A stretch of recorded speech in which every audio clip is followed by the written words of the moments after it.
qui est marrant, c'est qu'à chaque fois qu'on accélère, ça se lève.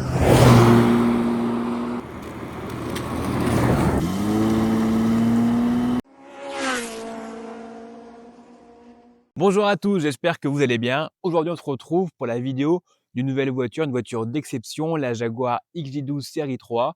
On verra à la fois l'histoire de la XJ, également son extérieur, son intérieur, son V12 qui est exceptionnel.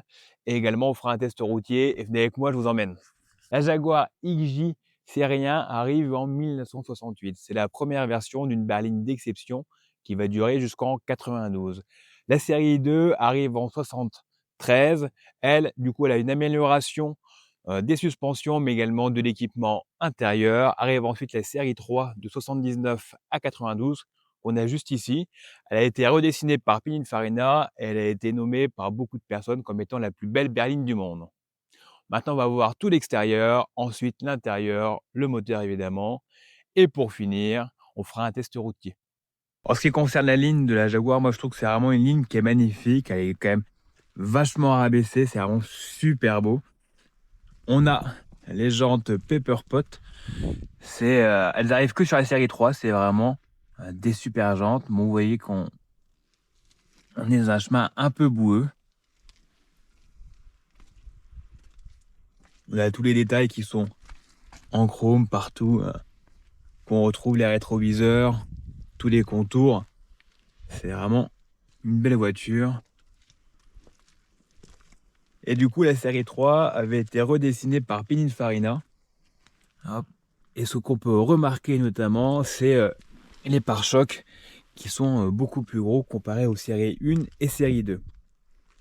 Il y avait également du coup les équipements d'époque qui sont les essuie-glaces pour les phares. C'est assez marrant. C'est pas très utile au final, mais c'est assez marrant. Cette Jaguar est sous le sigle Daimler et non pas le Jaguar habituel. C'est parce qu'en fait Jaguar utilisait Daimler qu'ils avaient racheté à l'époque pour s'en servir pour leur version haut de gamme et de luxe. C'est pour ça qu'on retrouve le logo Daimler et non le logo Jaguar. Cette voiture a également une double trappe d'essence et des réservoirs qui font de mémoire 40 ou 45 litres. On a les échappements col de cygne, les pare-chocs également renforcés. On retrouve une nouvelle fois le logo Daimler et ici c'est double 6 HE. Le double 6 c'est parce qu'ils appelaient le V12 double 6 également, mais ça reste bien une architecture de V12 et pas de 6 cylindres. Et le HE c'est pour High Efficiency, c'était vraiment la version la plus puissante de chez Jaguar qui faisait 295 chevaux. On retrouve l'autre réservoir ici.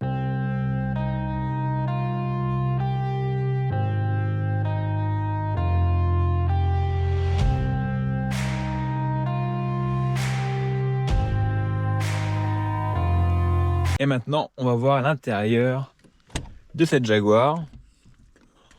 Déjà, quand on ouvre la porte, on a des cuirs magnifiques, c'est des cuirs Connolly. Connolly est un fabricant de cuir anglais. On a également toutes les boiseries, partout ici, les boiseries en ronces de noyer. L'intérieur est splendide.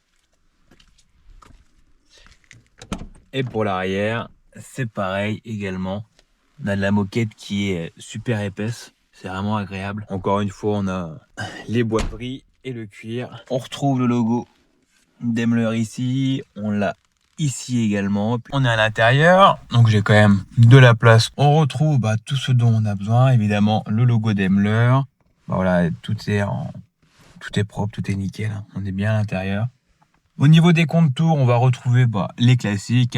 Le voltmètre de la batterie, température d'huile, contour, également vitesse, essence, et du coup on a la température une nouvelle fois, et tout ce qui va être lumière, c'est de ce côté-ci, juste là, la molette à tourner.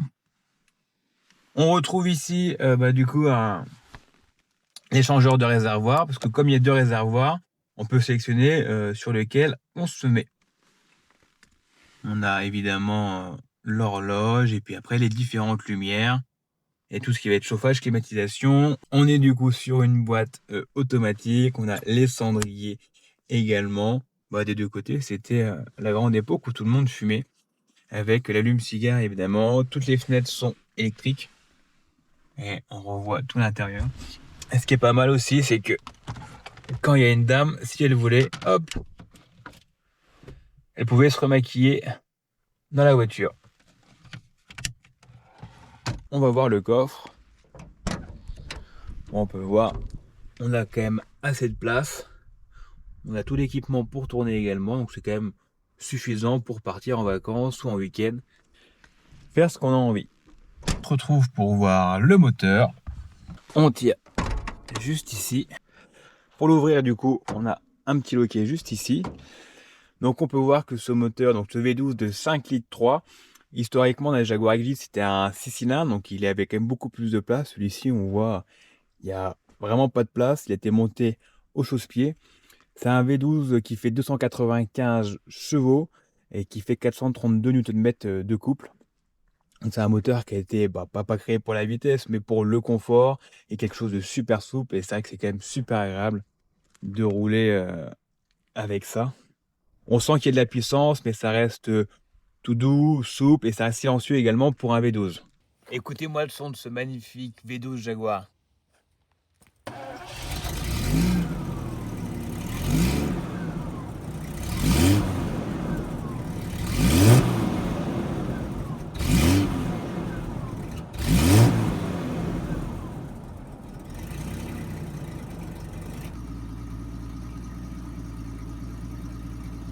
On se retrouve du coup à l'intérieur de la Jaguar pour l'essai routier. C'est parti.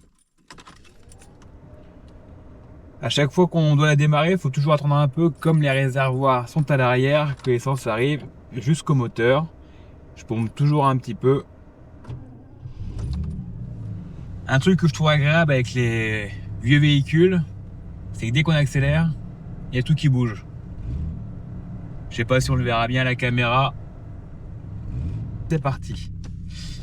Donc on a bien une boîte automatique. Au départ, on peut voir que la direction assistée fait très bien son travail. C'est super souple.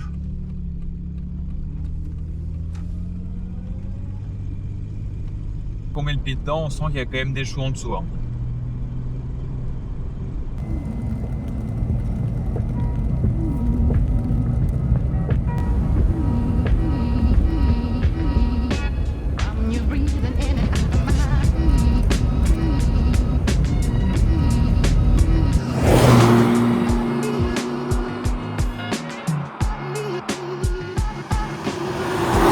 Pour rappel, le V12 il fait 5,3 litres de cylindrée, on a 432 Nm de couple et du coup c'est une voiture qui fait 295 chevaux. Pour les années 80, c'était vraiment le top du top en puissance et surtout en rapidité.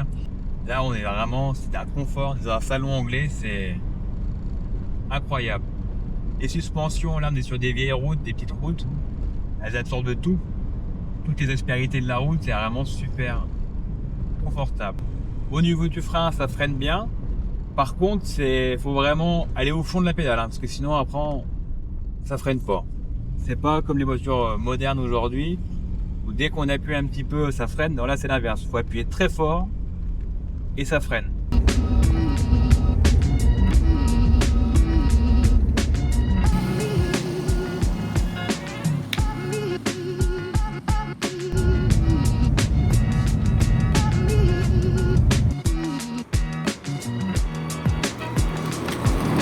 Alors même sur des petites routes sinueuses comme ici, c'est vraiment agréable de la conduire. Mais je pense que ça c'est fait pour rouler sur autoroute, sur des grandes lignes droites. On va essayer d'accélérer un peu. Là on a le kickdown. On voit quand on accélère qu'il y a quand même des chevaux en dessous. Il y a de la puissance.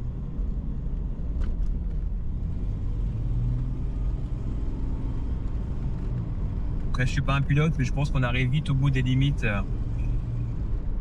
de la voiture en virage. Alors on va refaire un petit kickdown. Ça souffle là. Ce qui est marrant avec son moteur, moi j'avais également essayé une XJS avec le 6 cylindres. La XJS, dès qu'on tape dedans, qu'on met le pied, on a un kickdown mais qui est plus puissant, on est vraiment collé au mur. Là on est vraiment collé au siège aussi, mais c'est dans la continuité. Ça arrête pas, ça arrête pas, ça arrête pas. Et on y va et on monte et on monte et on monte et on monte et on monte et on monte. Et les suspensions, elles font un travail de fou parce que là, il y a tout qui s'amortit, c'est incroyable. On est reparti pour accélérer. On va voir un peu. Comment ça se lève à l'avant? Oh, c'est génial. Ça pousse. Ça freine bien aussi, hein. Oh la vache.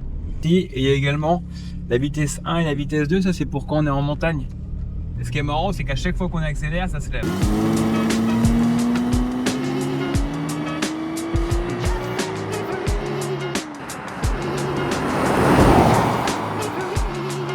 Et je trouve que ça tient quand même bien la route, hein.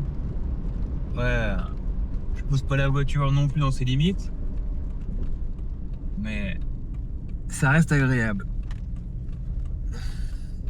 Et ça braque bien en plus. Pour une voiture de cette taille-là.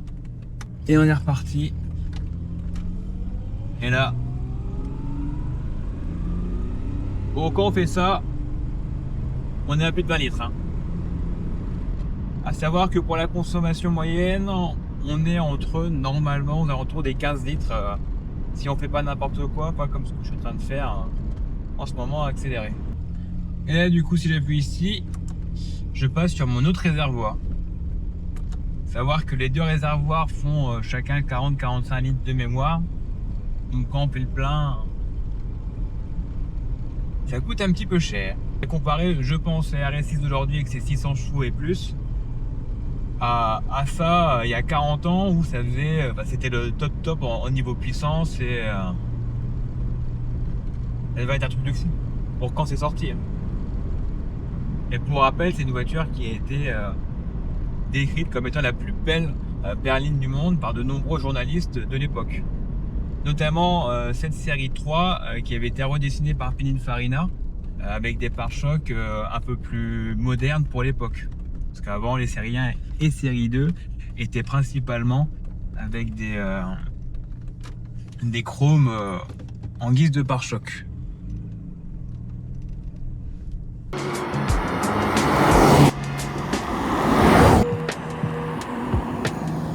La Jaguar XJ12, en ce qui concerne son entretien et sa fiabilité, un exemplaire qui a été suivi régulièrement peut être très fiable.